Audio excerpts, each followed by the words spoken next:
Good morning, everyone. We are going to be starting in just a few minutes. We have a simple agenda, but it might lead to some discussion, which I'm hoping. If not, as always, this meeting is being recorded, and then any information that we have will be coming after our meeting is there. So just one more minute. We'll wait till things get populated, and then we'll start again.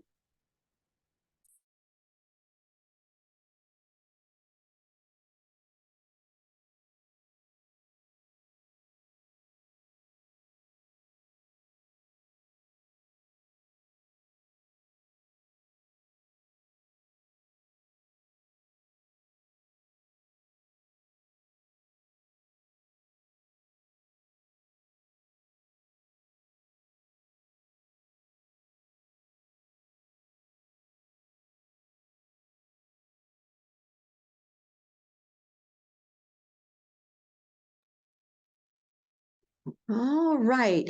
Happy Tuesday, everyone. Let's go ahead and begin. We've got an ESSER update. Wendy, I know you're on. If you would like to share your screen, and we can continue. Okay, thank you very much. ESSER has got a lot of activity going on at the moment as we close out 2 and move into the final stages of 3. And just wanted to kind of go over some high-level things in a very positive mode. We've got this timeline here that demonstrates this major funding, one-time funding that was brought into the state in that 2021 timeframe. And then the obligation time period is ending on some of these, with the 2 being in September. So we're kind of working on that final, getting the cash requests, bringing those to full fruition and finishing out. And then we will jump into 3, which has already started. We have this diagram over here, which I think is important to look at, in that the last 40 months we have spent in this whole platform. There've been some schools diving off into the ESSER 3, but primarily focusing on the spend down of 2 and of course of 1. So this over here is demonstrating what's finished. And we do anticipate that all of 2 will be spent down or very close to it, as we did with ESSER 1. But as we look forward, we still have about $188 million to allocate and use in that ESSER 3. So there's a lot of opportunities for schools to dive into looking in the past and saying, what did we spend it on? Was it useful? What are our outcomes? And where do we want to modify that going forward? So that piece is a pretty positive, I think, to have that amount of money at the school level to spend. As we go forward and looking at that expenditure, again, because we only have 12 months in that 188 million to finish out, wanted to just kind of highlight the fact that the ESSER team is here to provide support 6 days a week. We do telephone, we do Zoom, we do in person, we even do text. I know I've had some of the legislators actually text during the weekends and just say, what's this? So we're available at any point in a variety of different methods. We're doing a lot of guidance sessions. So there are a lot of opportunities for office hours and for just targeted guidance sessions where it may be looking at schools saying, I'd like to do this project. How do we do that? And so as we collect several of those school districts together, we may do a webinar all together on that topic. Some of the outcomes of the spending so far are highlighted here. And again, we'll provide this document later on, but we do have these targeted academic interventions, and those have been primarily in the curriculum and staffing area. And they're really targeting some key math, reading, overall school retention of staff. So that's where that's been focused. We also have health and wellness projects that have been going on in the air quality, like the HVACs that have gone in, whether they're individual units in a classroom or overall for the whole school district. The water projects have focused on lead in the school buildings, but also on the touchless drinking fountains and sinks that have been going into the bathrooms. Looking at a lot of safety projects that have been covered so far, and especially the ESSER 2 spending area, concentrating on doors and cameras and those types of security pieces.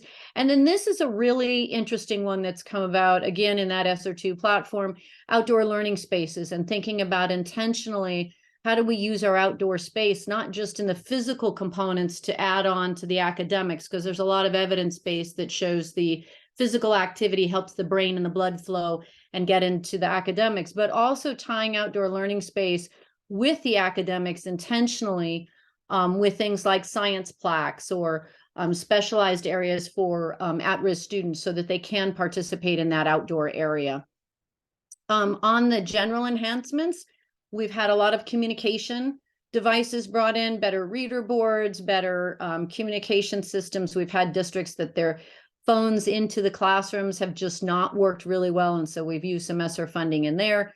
Transportation has often been around summer programming to make sure that students can actually come into the summer programming or after school programming. And then, of course, the technology, which happened a lot in one, but also bridged over into the two area. And this area I'll talk about in a minute with broadband is very important as we dive into the new broadband resources. Another area that the funding has been used in the past and continues to be used on is this partnership forming. And particularly, we're using the after school and summer enrichment, which we call extended expanded learning opportunity grants. So those grants have bridged the ability for non-schools to partner intentionally with community members, community businesses, and also the schools to intentionally hit those targets on reading and math. And we've had some really good partnerships form. These partnerships are a lot about building that bridge and outside of the cliff.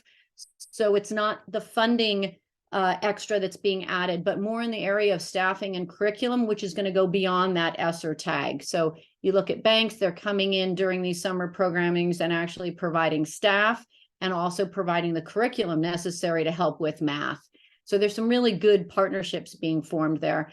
And of course, then when we look at overall academics, but also the whole wellness of children within schools and also the teachers and the staff as well, that whole mental health wraparound. And so a lot of funding has been spent on that. And there's been a lot of gain looking at that and saying, how can we continue that when the funding's gone? So again, those partnerships are really helping in that arena. When we dive into the broadband, and that is heading at this technology. So one thing the ESSER team has been intentionally doing is tagging these technology items so that as the broadband funding comes into the state, we will be able to look at it and say, what things could the broadband funding pay for, therefore releasing some of the ESSER III funding to be put back for other uses. So there's this very intentional look at where is technology funded out of the current grant to bridge into the next broadband grant. We are looking, the broadband team, which is not in OPI, but is over at the Department of Admin.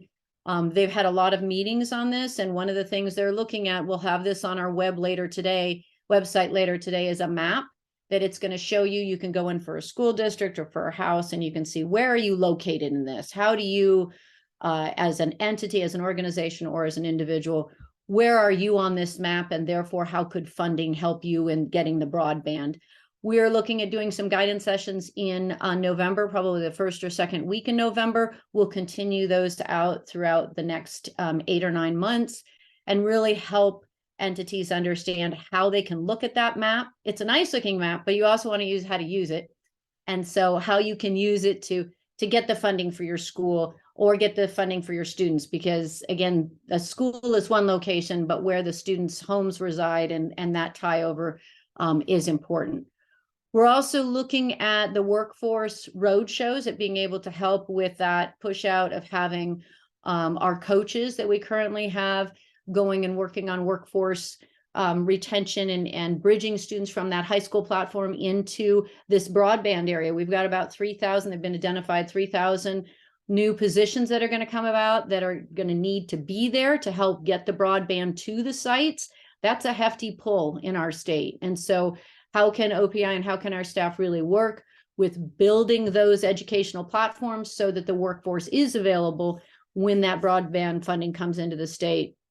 And then lastly, as I said, just kind of looking at this infrastructure and internet service, looking at what districts have, how can we help provide them with this tag into the new funding, and any kind of staffing that they may need some resources with. We've got a lot of universities, whether it's 2-year or 4-year, that are in our state that have computer science degree departments, but they also have staff that need internships. And so how can all of that be wrapped around into the broadband internet service so that the schools have the tools that they need necessary to utilize this funding that's going to come about? So that's kind of a wrap up of all the things that the ESSER group is doing. Are there any questions? Wendy, thank you. Just to reiterate, we're visiting with legislators because of looking forward. We have a decennial study group that's going to be occurring in the interim of 25. We also know that there are multiple things that we need to look at as this 0.6 billion has come into our schools as a investment. Wendy, just to ask you a question, because we have closed out ESSER 2, and the federal government has allowed school districts to have that view forward. In other words, an extension. Has any of our public school districts asked for an extension? No, we haven't had any districts ask for extension. It is a pretty detailed process, but no, we haven't. And we've offered that throughout the process, continue to have that available, but we haven't had anybody ask for that. Thank you. I think that's a great shout out to our school districts and especially our clerks. I know we've got a lot of new clerks around our state and new superintendents, a lot of movement as well within that leadership to really recognize. And I know the team, ESSER team couldn't say enough. When we hired Wendy and the team, it was all about relationship. It wasn't necessarily about the money. It was a relationship that the state had with the federal government, flowing the money to the state of Montana through our office. And then that relationship 6 days a week with phone calls and emails and text messages on what is it that we can do? How can we do this? And then because the money is so permeable and being able to flow and replace and move around, just wanting to make sure that those allowable uses that the federal government requires is still held pure. So Wendy, thank you, and thank your team. No other questions? We'll move on to Marie. Oh, one other thing, Wendy, what time is the discussion with the legislators this afternoon? It's going to be at 1 o'clock. 1 o'clock. We'll send that link out again with everyone's information as this meeting concludes. Wendy, thank you. Good job. Thank you. On to Marie. Marie, we've got a heavy lift coming as well with negotiating rulemaking and everything and revitalizing our standards. So off to you, Marie. Thank you. Good morning, Superintendent. Good morning, everyone. And I just got permission to share screen, so I'm just going to give you a brief overview of where we are with the negotiated rulemaking committees for the content standards revisions. We are in the process of 3 different committees, either cleaning up their end product or beginning here in the next week or so. All right, so with that, I want to show you our timeline here for the 4 different standard sets we currently have open as approved by the Board of Public Ed. We are finished up with the English proficiency. That recommendation will go to the Board of Public Ed here soon after final review from the superintendent. We had 2 different rulemaking sessions with the committees and they were quite wonderful. I'll go over the details more. You can see, like the superintendent said, we do have a lot of heavy lift right now, but it's very good work and we're excited about what the task force is putting together for them to review. The English language proficiency standards were wrapped up with the rulemaking on October 2nd. In terms of economic impact statement, they proposed the adoption of WIDA standards, just continuing from before with the updated language. That will go to the superintendent and be passed on here for our next informational setting for the Board of Public Ed. Math content standards, we have worked really hard with this task force and given them the time they needed to make sure that the work they were putting forward was what they were proud of, and they have put together a great package for negotiated rulemaking here. We are still recruiting 1 more position on the NRC, and I believe it's a school district trustee, and I thank MTSBA for helping me with that recruitment too and sending things out, and Masville has as well. So thank you to our partners to make sure we get that recruitment out there and get all those required positions filled. We will have a virtual orientation for the math content standards team next week. And then we will go into rulemaking the week of November 13th. Similar for the world languages, they have completed the work for the superintendent's review. We are solidifying the recruitment for a few positions. These are the tricky ones, so I appreciate any of the support, and I do have some pending, just depending on our dates. We will tag onto the virtual orientation for negotiated rulemaking the day after on October 26th, and then we will have hybrid rulemaking the week of November 14th, making sure that we have both in-person and virtual options for our committee members.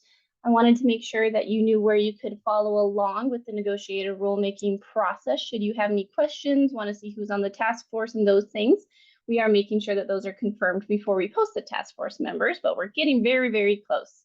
So if you scroll down on the main page of the OPI website, you will see where we've organized the 4 different standards we have open, the timeline, as well as if you click on each one of these, it'll show you meeting dates, Zoom links, everything you need to observe and follow up with the meetings. And then also all the task force work can be found on the task force landing page. Superintendent, do you have any further questions for me to share? I don't. Marie, you and your team are also doing such the heavy lift. Very much appreciated. And more importantly, this isn't the OPI work. We're organizing the work, but the voices are our Montana teachers, our Montana community members, our trustees, clerks, everyone, parents, more importantly, parents are even part of this work. So Marie, thank you. If no other further questions? Christy, we're going to jump to you, which is the Early Literacy Collaborative. And this is a bill that is allowing literacy from up to 3rd grade. Christy, please. Yes, good morning, everyone. This is an exciting bill. It is, as a longtime educator and teacher, it is a bill that really supports our students in helping to get students reading on grade level as early as possible and by 3rd grade, as this bill is outlining. One of the key components of this bill that we talk about a lot is the collaboration, and it really mentions collaboration a lot in this bill. And it's collaborating between agencies, collaborating between school districts, collaborating between schools and families. And that's one part of this bill that I find very exciting as an educator. And at the agency, we really appreciate this part of the bill. And in that area of collaboration, we are creating an early literacy collaborative here at the OPI. We're still accepting applications for that. And this form is available on the OPI's main webpage. Just on that first main webpage, there's a button that says Early Literacy Collaborative. If you know anyone, a teacher, parent, community member, administrator, as someone who's interested in helping with the implementation of this bill and providing feedback, guiding information, please have them put their name in to be part of this collaborative. Like I said, we're keeping that open for probably about through the end of this week, I think, and we'll get those names gathered up. But this is just a way for us to hear from all parts of the state and all members of our educational community. In addition, this bill did fund a couple of full-time positions here at the OPI, and I know we're in the process of hiring for those. Marie will be having those positions in her unit, and I know we're in the process of hiring those 2 positions. One is an early literacy specialist, and one is a data and research analyst, which will help us with the intent of the bill in having and encouraging and helping educators, schools, families look at data and understand what the data is saying, and then make informed instructional decisions that will best help support our young students and our early literacy age group. So if there's any questions about that, I'll be happy to take them. Thank you. I do know I have the Board of Public Ed on, and McCall, not to get you where you don't want to be, but I do know the board has also opened up an opportunity regarding House Bill 352, if you wanted to share. Sure, thanks, Superintendent. The board created the Early Literacy Advisory Council to really help us basically discuss and make recommendations to the board on a few of the different areas that were designated to the Board of Public Education. A couple of those are to approve the framework for the Jumpstart program, to approve an evaluation methodology that school districts will use to determine which children are eligible. There's a home-based program part in there, and then the council will also be reviewing the early childhood education standards that have already been created in Chapter 63, just to ensure that they're still accurate and can help support schools who are looking to create these 4-year-old programs. So that's the work that the council's been doing, and really want to thank Marie for being part of that. She's been an excellent council member and has really offered a lot from the OPI. Our last meeting to kind of get through some of the bigger pieces will be October 24th. And then they'll be finalizing some of the draft rules and a report that will go to the Board of Public Ed at their meeting in November. Thank you, McCall. Appreciate the update and the partnership as well as we work toward this for our children in making sure that we have literacy first and foremost. All right, let's go into Mr. Stutz. Mr. Stutz, you're going to discuss with us about another piece of legislation. This has to deal with Indian Education for All. Yeah, thank you, Superintendent. And of course, my phone rings just as soon as I unmute myself, so let me turn that down. I just posted into the chat a link to the bill that I'll just be briefly discussing. It's House Bill 338, and it's by Representative Wendy Boy, and I'm going to share my screen real quick so that we can just be looking at the same language. So this is House Bill 338, and I won't discuss the entire bill, but what I wanted to show you is that there are some new reporting requirements here under Section 4. And in particular, they've added some requirements down here under 4B 1 and 2 to provide information about how the Indian Education for All requirement is reported to OPI. But they have, of course, left in place the the budget reporting requirement. And I just want to point out there has been some confusion in the field about how the budget finance will be reported, because there's this section down here about an applicability date. And I'll just note that only applies to the new reporting requirements.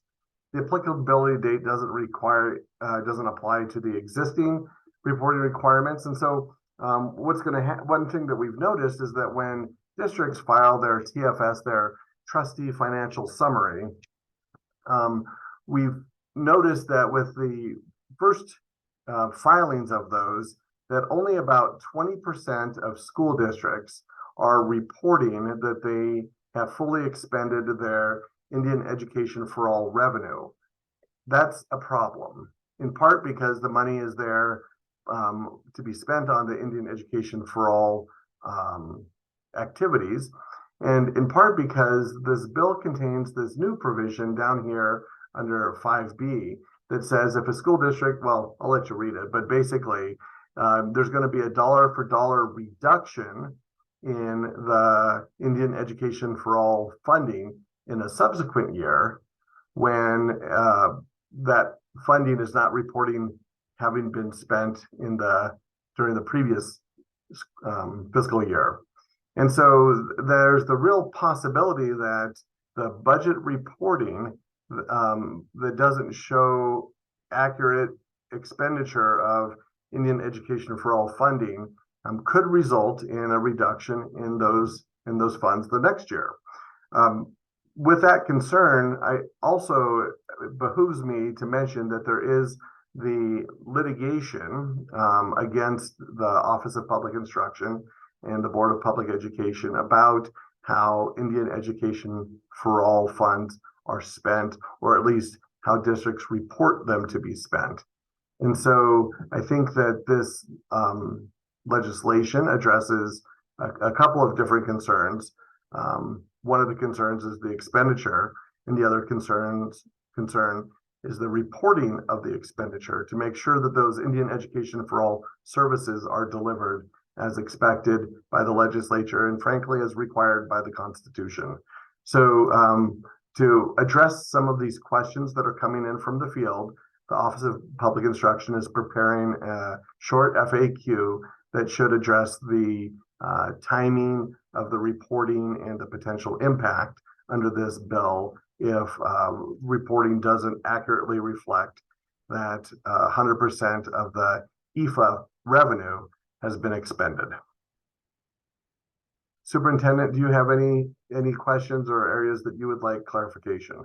Well, I very much appreciate it. I know there's going to be more questions on this as we move forward, but 20% of our school districts that have filed that expenditure, there is a healing mechanism, correct, Rob, where they can file an amended. I'll let you go ahead and share that so we can get 100%.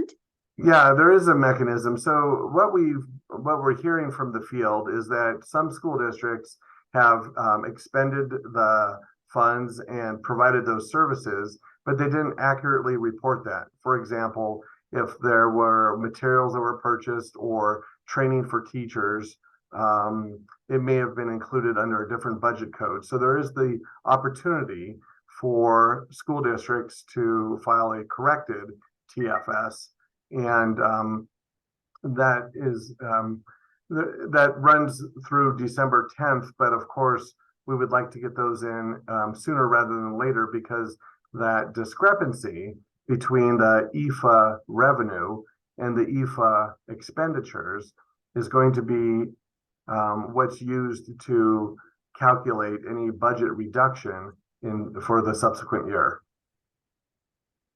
Thank you. So there is a healing mechanism. And of course, our office is working with that other 80% to enable districts to be able to properly report. So Rob, if there is, and this is quite interesting, if you haven't watched the bill hearing or the intent from Representative Wendy Boy, who did put this into play, it is there, but we do have the law in front of us. So there'll be more discussion on this as it moves forward, wanting to make sure that school districts, when that report is concluded, that they are fully funded.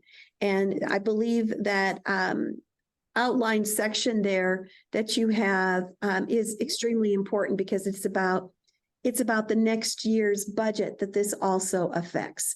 And we don't want any harm coming to our school district. So we're here to help. We're here to serve. And does anyone have any further questions for Rob as we move forward? Superintendent, I just have a question on if a school district weren't to meet this, Rob, would OPI be prepared to ask for a reduction when they come to the Board of Public Ed to ask for the base aid payments? I'm just curious what you think that might look like. You know, I appreciate that question, McCall. It's one that we've discussed internally. I've discussed it as well with Chad Vanisco, BPE's attorney. In fact, that question came up during the session when we were trying to figure out the enforcement mechanism. So the reduction in base funding is a order from the Board of Public Education to OPI. If there's, and I don't have the statute in front of me, but what I'll do is I'll pull it up and I'll post it in the chat. And so OPI would be coming to BPE with a report about the difference between IFA revenue and IFA expenditures. And then it would be up to BPE to order the reduction. Thank you for that. And just to put that into due process, I believe that there is the authority, and it is in statute, that there would be a hearing with the Board of Public Ed and whatever school district didn't file a corrected report or file something. And so there would be due process for districts in front of the board. And then the order would come from the board to the Office of Public Instruction on withholding dollars. Am I correct in that, Rob? Yeah, the same statute provides an opportunity for a hearing if there's a reduction. And I don't know if there's a threshold that the board would apply, or, you know, I haven't talked with Chad in that level of detail, and certainly McCall, whatever the board's decision is, they're the ones who make the order. But yeah, we will be coming to the board with the information about any differences between revenue and expenditures. Mhm. Thank you. And the FAQ that Rob spoke about will be coming out in the Compass. And then, of course, we'll be hosting multiple opportunity for school districts. And every Wednesday, we participate with our School Administrators Association every single Wednesday, and they can ask us Q&A questions on anything so that we give them immediate response. This will also come up in tomorrow's discussion with them, but we're just going to continue moving this thing forward. Again, the choice that school districts have to make, there's always a process of remediation, and it goes all the way back to when the Board of Public Ed has that acknowledgement of revenue and expenditures. There's due process and a hearing, but the ultimate end of this would be the Board of Public Ed making the determination of withholding any funds. We would just be the ones at the Office of Public Instruction that would receive that order from the board and then do that commitment. But there'll be more information coming from this, and we just want to make sure that these type of tough discussions do happen so we can better give information to our school districts and our school leaders. Anything else to ask of Rob at this time? Thank you. Thank you, Rob. Let's go back to one other piece of legislation. And Christy, you're going to give this one. This is about our school trustee repository. It's again on our front page, and it was another piece of legislation, I think came from Representative Bartolio.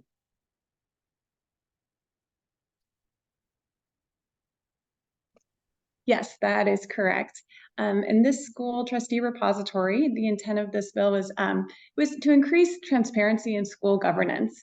And it does so by providing contact information for all school districts for all of their school board members. And I just have to shout out again, and Superintendent Arntzen, you've done this throughout this meeting this morning, to our clerks and superintendents who really jumped in and helped to complete this repository for us by providing the information. And the bill required that the OPI work with school clerks to develop an implementation system for this information to come to the OPI so that we could provide it in a public-facing way for our school districts and community members and family members. So we've done this. It is available right on our OPI website. So if you click on our main OPI webpage, click on the school trustee repository. I believe it's the second one on the main page there, and it will come to a link just like this. Yeah, thanks, Brian. Oh, it was the first link. And it will come right here to this field. You can search by county or system. And when you click SIP1, yep, thanks. You can just, hit show report and we'll show. And then this will show the trustee name, email, contact information. It also shows the clerk email. If the school board of trustees has a website, there will be a link to it. Not all trustees have web pages, so that one is in, you can see some don't have one, so it would be blank, but the ones that do have it have an email, have a website there. Emails are available, phone numbers, their terms are there listed, and then a clerk name is also listed on this page. So if you had questions, you could also reach out to the clerk. But again, a huge shout out to our superintendents and clerks who really worked hard to get this information. And this was a new requirement this year. We had questions, people were reaching out with questions. Our school finance people really helped to input this information when there were any questions or concerns, and we got that really entered in, thanks in large part to the clerks and superintendents. So thank you all for your help with that. If you have any questions, then I'll be happy to answer them. Thank you, Christy. So yes, it was Christmas this last legislative session. They gave the Office of Public Instruction and of course the Board of Public Ed plus school districts a lot of homework. And so we're working through all of that. I very much appreciate everyone's attendance today. This will come back to you in a link along with any Zoom. Please be more than happy to share. Any information that we have is there. The trustees things, just to circle around with what Christy said, it's on our front webpage, right on the direct right underneath that red button for that Early Literacy Collaborative. And with that, if there's no other further questions, Well, Superintendent, I will just note that I posted a link in the chat, not regarding Christie's issue, but regarding the EFA question, a link to both the definition of base aid and the Board of Public Education's authority over the distribution of base aid. thank you, Rob. And with no other further delay, enjoy the rest of your beautiful Tuesday as our trees are turning golden. Our weather is getting crisp, and we are so blessed to live in our great state of Montana. So with that, stay well. Blessings.